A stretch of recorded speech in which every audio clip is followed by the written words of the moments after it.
सरबराह पाक फ़ज़ाइया का तारीख साज दौरा चीन। People's Liberation Army Air Force headquarters की आमद पर चाको चौबंद दस्ते ने गार्ड ऑफ ऑनर पेश किया। तर्जुमान के मुताबिक एयर चीफ ने चीन की आला अस्करी मुलाकातें की।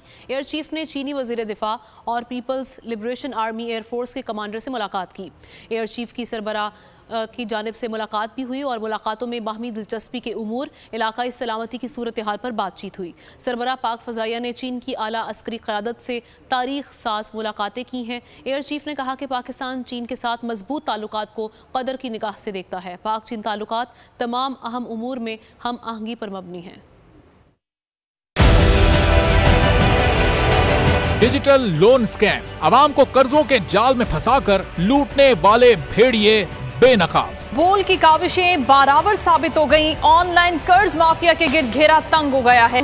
बोल ने दिया अपने आवाम का साथ, उठाई इस स्कैम के खिलाफ आवाज। बोल की डिजिटल लोन स्कैम के खिलाफ आगाही मुहिम की सबसे बड़ी ट्रांसमिशन 59% आवाम ने देखी अपनी स्क्रीन पर, क्योंकि बोल है पाकिस्तान का नंबर 1 न्यूज चैनल। सब्सक्राइब करें और बेल दबाएं ताकि कोई खबर रह न जाए।